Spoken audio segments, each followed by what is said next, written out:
Madam President, I have introduced today the Boosting Entrepreneurship and Jobs Act that I believe is desperately needed.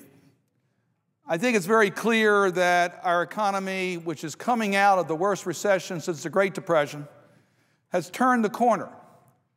But we need to create more jobs here in America. We know that.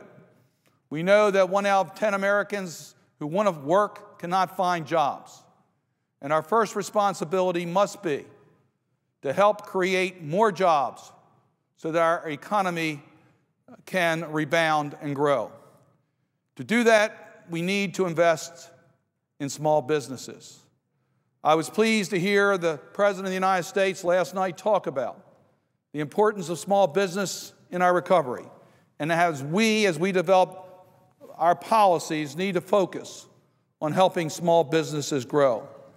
On the American Recovery and Reinvestment Act, we took action, increased the loan limits under the Small Business Administration.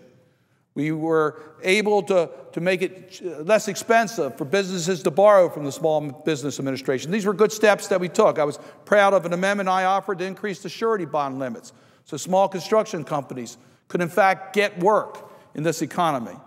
And I was proud of the amendment that passed that increased the SBA's budget by about $180 million so they could have the capacity to help small companies with technical assistance in order to get government jobs. All that has helped. All that has helped. We all know that 99.7% of all firms in America are small businesses. That's the economic engine of America.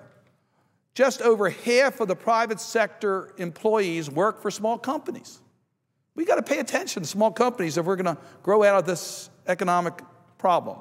44% of the total U.S. private payroll comes from small employers. 64% of the net new jobs over the past 15 years came from small businesses.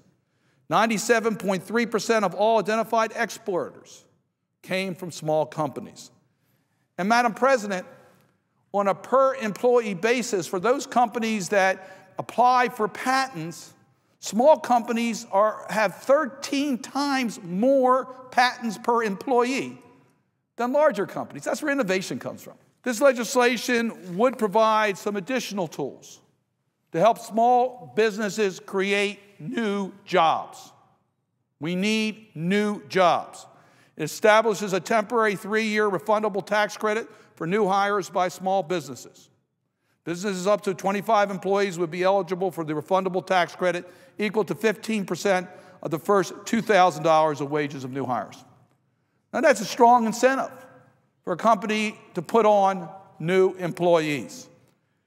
It establishes a credit to help small companies deal with providing health benefits for their employees. The two issues I hear most from small businesses is the affordability of health insurance and the availability of credit. Both are dealt with through this legislation. By providing a way in which small companies can have more affordable health insurance, and by providing a way in which small companies can access directly SBA loans.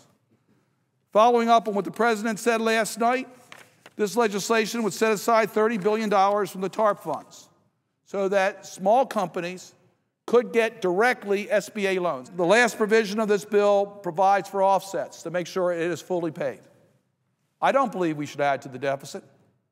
I think this bill will help create jobs, will help us deal with the economic growth of America, will help us deal with narrowing the budget deficit through economic growth. But I think we all have responsibilities to make sure that we have adequate offsets in the bill so that we don't add further to the federal deficit. That's called budget discipline, and we talked a lot about that today on the floor of the United States Senate.